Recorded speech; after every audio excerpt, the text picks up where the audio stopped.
Hello everyone, it's Jonathan here, founder of Driving Academy, and in today's video we're going to be going over some questions and answers that you might get if you're looking to get yourself a doubles and triples endorsement on your CDL permit. So in order to get a doubles and triples endorsement on your CDL permit, you are going to have to go to DMV and pass a written exam. The written exam is going to be about 20 questions long, and you're going to have to make sure that you have at least 80% correct. Now, with doubles and triples, if you don't know what that means, that's what that means. You can actually transport 2 or 3 trailers at the same exact time. Kind of scary, kind of intimidating, but it's something where, hey, if you got the knowledge, why not just take it and put it on your license? It's not going to cost you anything extra. So if you're a student with us, or maybe you're looking to get yourself a CDL license and you like this kind of video, think about what kind of training that we're going to be giving you if you sign up as a student here, and we're going to be helping you out through the whole thing. The endorsements is something that we give out for free, so we actually give out free training for all the students who are looking to add any endorsements that they look for in their license or on their permit itself. So without any further ado, let me give you 10 typical questions that you'll get on the doubles and triples endorsement test, so then you can pass this CDL test the first time around. So the first question that we're going to be going over states, as you can see below, while driving a set of doubles, you must take a quick stop in order to avoid a crash. You should, and if you look at those answers, what do you think it is? The correct answer, as you can tell, is B. Use controlled or stab braking. So controlled braking means that you want to kind of squeeze the brakes to see if you have any ability to control it. Now, if you have very little space, controlled braking is not the best option for you. If you want to stop in the quickest amount of time and space, stab braking is what you want to do. So stab braking means that you're going to put the brake down all the way to the floor until the wheels lock up. Once the wheels lock up, you're going to release the brakes, and then they can keep rolling, and you're going to repeat that motion, which is going to make you go something like that, but it's going to make you stop the quickest amount of time possible. It's the least comfortable, but in the case of emergency, that's what you want to do. So number 2, you're driving a set of triples. Which trailer is most likely to turn in an emergency maneuver? So out of these possible answers, what do you think? The correct answer is C. So it's going to be the rear trailer.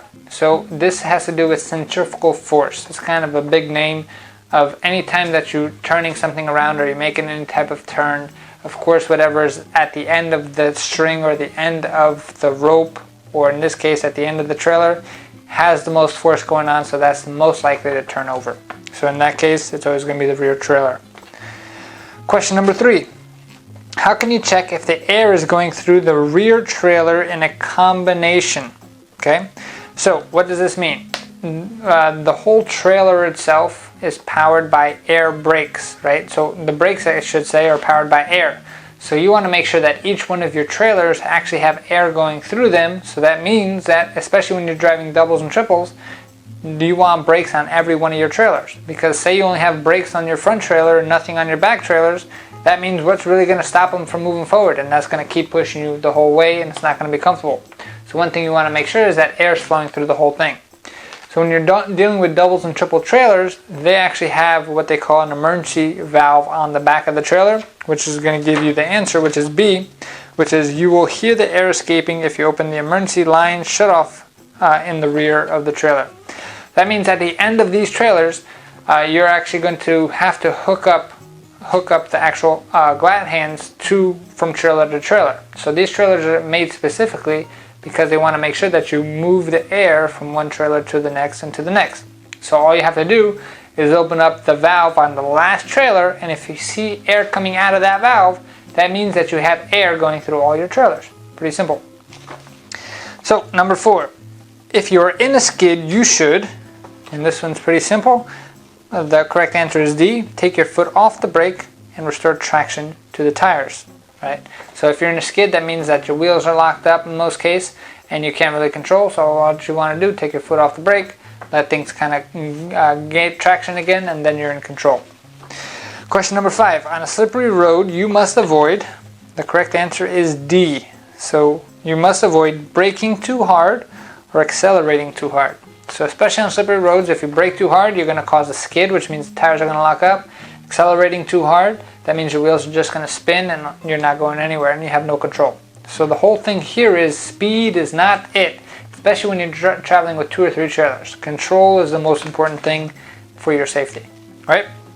So, question 6. When pulling doubles and triples, you should always look at least 12 to 15 seconds ahead at highway speeds. This will be about a quarter mile.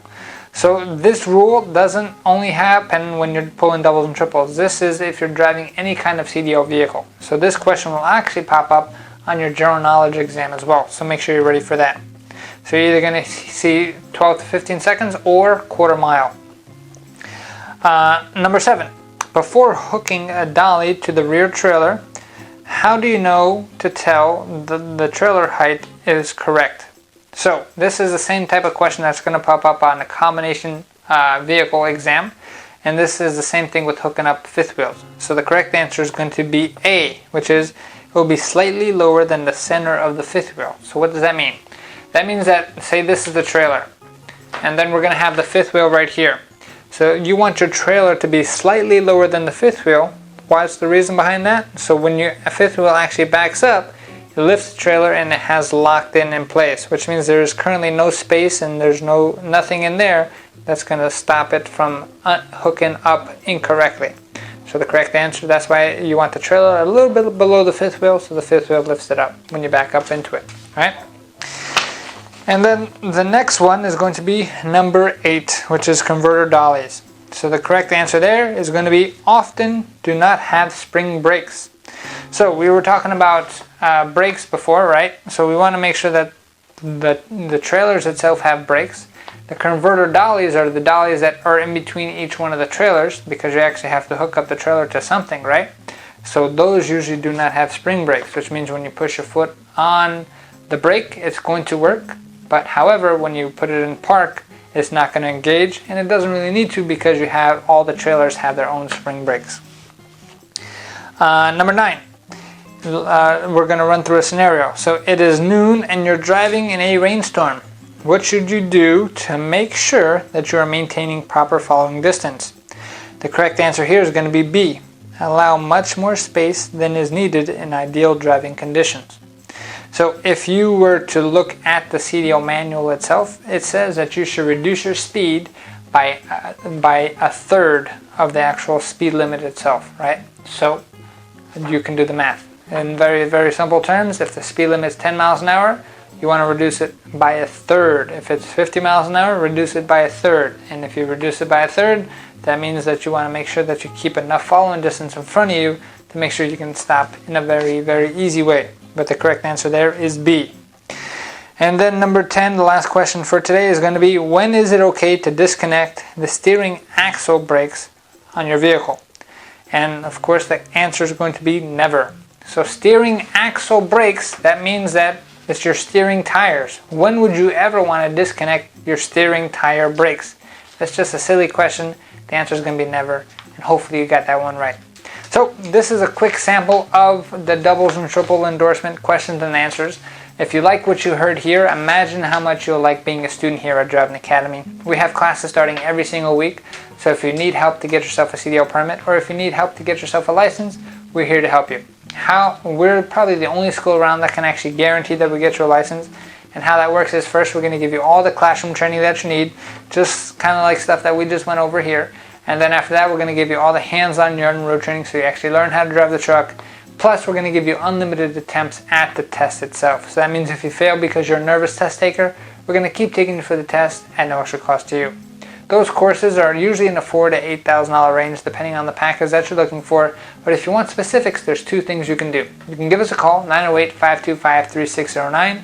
We're located in Linden, New Jersey. Or you can actually take a virtual school tour. All you have to do there is visit the website below, cdldrivingacademy.com/tour. That's cdldrivingacademy.com/tour.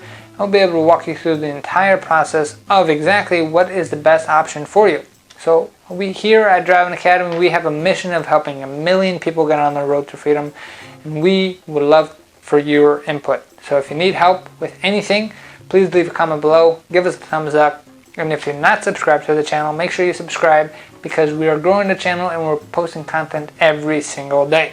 So one more time, if you are interested in getting yourself a CDL license, give us a call, 908-525-3609, or visit the website below and take a virtual school tour. cdldrivingacademy.com/tour. Again, that's cdldrivingacademy.com/tour. Hope you have a great day, and boom, let's get you on the road to freedom.